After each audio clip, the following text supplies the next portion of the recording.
నిన్ను చూసిన వెంటనే చంపేద్దామని డిసైడ్ అయిపోయాను. చంపింది ఎవరో కూడా తెలుసుకోలేరు. ఎందుకో తెలుసా? నా పేరు, అడ్రస్, లుక్ అంతా ఫేక్. Mind it. కాల్చి పారేస్తాను. చంపి పడేయొచ్చు కదా. Come on shoot. ఎందుకు వెయిట్ చేస్తున్నావు? కాల్చు. షూట్. నీ వల్ల కాదు. నీకు నేను కావాలి. నేనొక్కడిని మాత్రమే డబ్బు తీసుకురాగలను. అది నీకు బాగా తెలుసు. నీకు తెలిసినంత వరకు మీ అక్క దగ్గర 10 నుంచి 15 కోట్ల డబ్బు ఉంటుంది కదా? అవును. ఫూల్. ఆవిడ దగ్గర డబ్బు మాత్రమే కాదు, పెద్ద ఖజానా ఉంది. అది ఎవరికి అనుమానం రాకుండా బేస్మెంట్లో ఉన్న సేఫ్ రూమ్లో ఉంది. చూడు.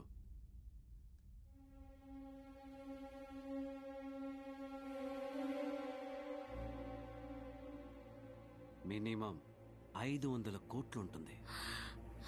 వీకెండ్లో లక్ష్మి, పాప, నిత్య ముగ్గురు గెస్ట్ హౌస్కి వెళ్తారు. వెళ్లే దారిలో ముగ్గురిని ఒకే సమయంలో సమాధి చేయాలి. అది కూడా నేను ఊర్లో లేనప్పుడు. తర్వాతేముంది? న్యూస్ విని క్షణాల్లో అక్కడ వాలిపోయి బోరుమని ఏడుస్తా. నేను ఏడవడం చూసి ఈ ఎస్టేటే ఏడుస్తుంది. మరుసటి రోజు నువ్వు వచ్చి నీ నటనని చూపించు.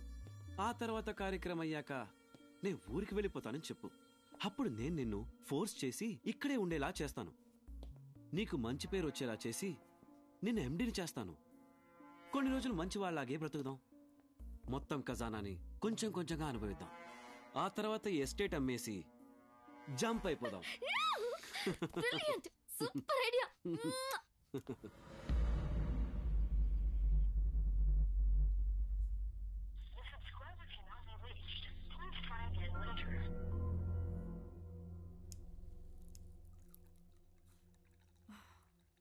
అరవింద్, అన్ని పూర్తి చేసి ఫారెన్ వెళ్దామని చెప్పావు కదా, అక్కడికి వెళ్ళి పెళ్లి చేసుకుందామా?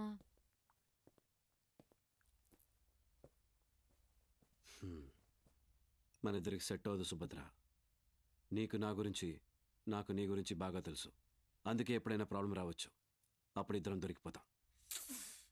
నిజాయితీ, ఈ నిజాయితీయే నీలో నాకు బాగా నచ్చేది. డల్గా ఉన్నావేంటి నాన్నా? లక్ష్మి గుర్తొస్తుందా? ఈ యాక్సిడెంట్ కనుక జరగకపోయి ఉంటే నేను నీ దగ్గర ఇరుక్కునేవాడిని కాదు.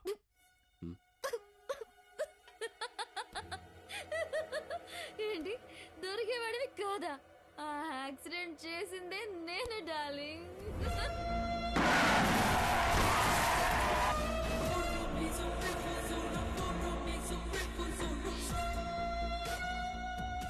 రమ్మంటే వచ్చేవాడివా?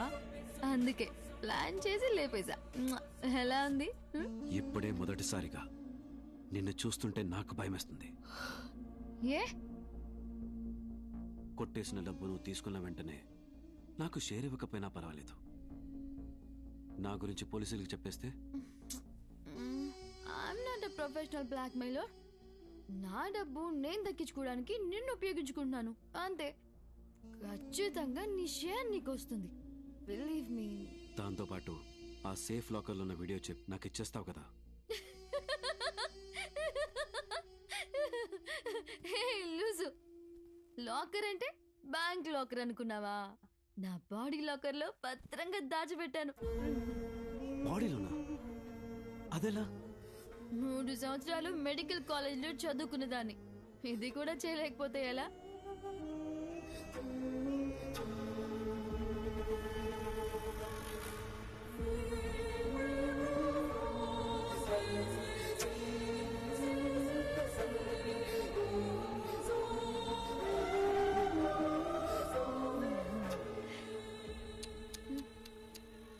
ఇదంతా ఒక కిక్క. నా దగ్గర ఒకటి ఉంది. ఇది తీసుకున్నావంటే అలా కాల్లో తేలుతున్నట్టు ఉంటుంది. కావాలా?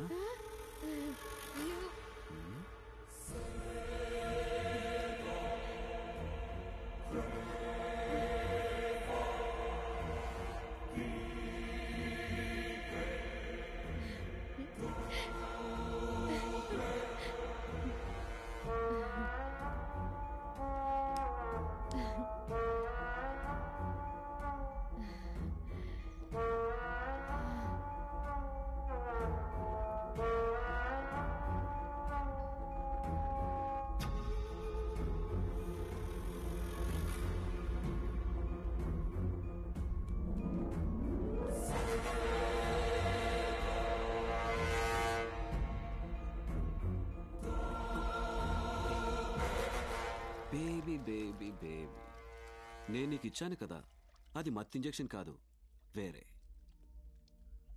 నువ్వు ఇప్పుడు చూడగలవు, వినగలవు, ఇంకేమీ చేయలేవు.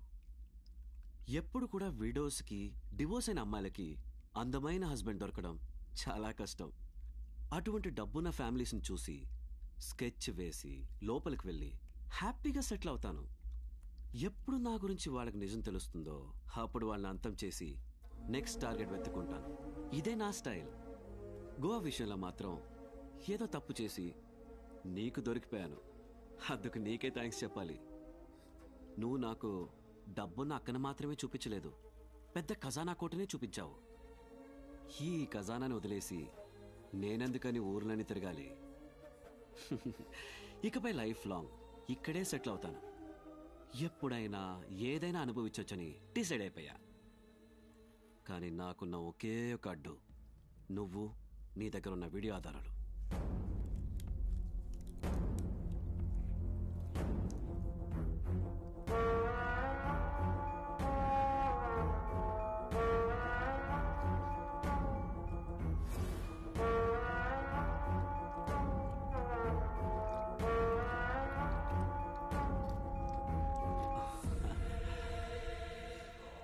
ఈ మెమరీ కార్డు కోసమే కదా నువ్వు చెప్పిన ప్రతిదానికి తలాడించాను. ఇది నీ ఒంట్లో ఉన్నదన్న విషయం నాకు ముందే తెలుసుంటే ఆ రోజే నిన్ను లేపేసి అలాగే వెళ్ళిపోయి ఉండేవాడిని. ఏం చెప్పావు? నువ్వు ఈ ఊరికి వచ్చినట్టు ఆధారాలు లేవా? హే బేబీ, నిన్ను ఈ ప్రపంచంలోనే లేకుండా శాశ్వతంగా పంపిస్తున్నాను చూడు. సుభద్ర, సీ యూ ఇన్ హెల్.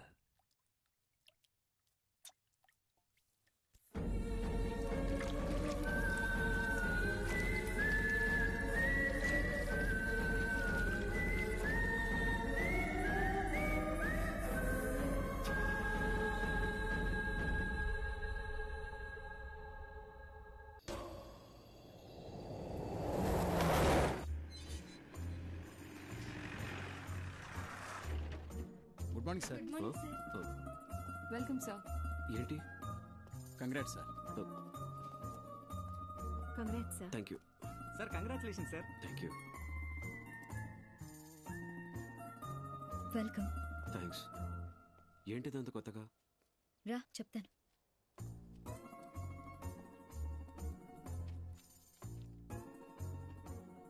ఏంటిది?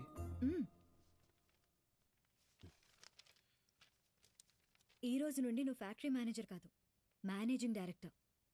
లక్ష్మి ఎస్టేట్స్కి, దాని ప్రాపర్టీస్ అంతటికి ఇకపై నువ్వు కూడా లీగల్ వారసుడివి. ఏంటిది సడన్గా? సడన్గా కాదు, బాగా ఆలోచించి తీసుకున్న నిర్ణయం. You rightly deserve this. నేనే కొంచెం లేట్గా అర్థం చేసుకున్నాను.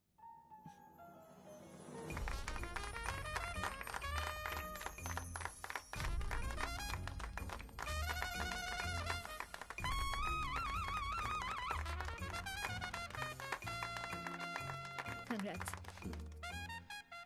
హలో, కొంచెం త్వరగా రండి.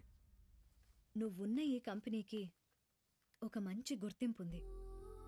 దానికి అర్హత, అనుభవం ఉంటే సరిపోదు, మంచి మనసు కూడా కావాలి. అది నీ దగ్గరుందని నాకు తెలుసు.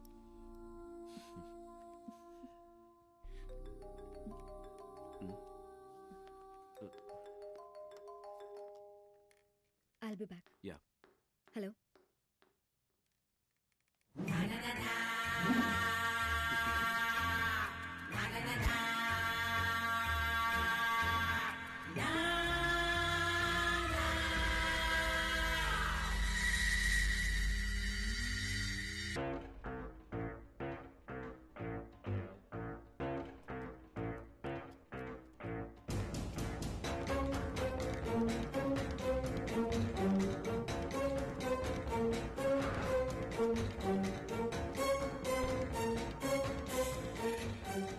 మీ నాన్నగారు ఉన్నప్పటి నుంచి ఈ కంపెనీకి లీగల్ అడ్వైజర్గా ఉన్నాను.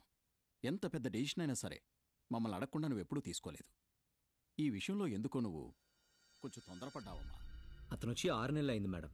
తన గురించి పూర్తిగా తెలుసుకోకుండా మీరేం మాట్లాడుతున్నారు? He's my husband. ఇంతకంటే ఏం కావాలి? చూడమ్మా, పెళ్ళనేది మీ పర్సనల్ విషయం, దాని గురించి మేము అడగాలనుకోవడం లేదు. కానీ ఇది వేలాది మంది కార్మికుల జీవితం. మమ్మల్ని కన్సల్ట్ చేయకుండా సడన్గా ఆయన్ని ఎండీ చేయడం, సరే అది కూడా జస్ట్ ఏ పోస్ట్. కానీ ఆస్తినంతటికీ ఆయన కూడా వారసుడని చెప్పడం అది మంచి నిర్ణయం కాదమ్మా. లేదంకల్, ఈరోజు మార్నింగ్ జరిగిన ఒక విషయం నన్ను చాలా డిస్టర్బ్ చేసింది. అందుకే అటువంటి ఒక డెసిషన్ తీసుకున్నాను. అందుకని వెంటనే వారసుడని చెప్పేసి ఆస్తి రాసివ్వడమా? ఎన్ని ఫార్మాలిటీస్ ఉంటాయో తెలుసా అమ్మా? బోర్డ్ మీటింగ్ పెట్టి అందరు ఒపీనియన్స్ తీసుకొని అప్పుడు ఫైనలైజ్ చేసి ఉండాల్సింది మేడం. నీకు తెలీదా నువ్వు ఎంత ఇంటెలిజెంట్గా ఆలోచిస్తావు? సరే, డోంట్ మేక్ ఇట్ అఫీషియల్. కానీ వెంటనే వెళ్ళి నువ్వు ఎండీ కాదని చెప్తే బాగా అప్సెట్ అవుతారు. ఏం చేద్దాం? సరే, ఒక పని చేయమ్మా, లీగల్గా ట్రాన్స్ఫర్ ఇప్పుడు చేయొద్దు. నువ్వు అనుకున్నట్టుగా ప్రస్తుతానికి ఎండీగానే ఉండనివ్వు. అట్లీస్ట్ ఈ పాయింట్లో అయినా అతని గురించి డీటెయిల్డ్గా ఎంక్వైరీ చేసి అంతా సరిగ్గా ఉంటే అప్పుడు రిజిస్టర్ చేద్దాం. అంతవరకు ఎటువంటి పొటెన్షియల్ లేని ఒక రబ్బర్ స్టాంప్, దట్స్ ఇట్.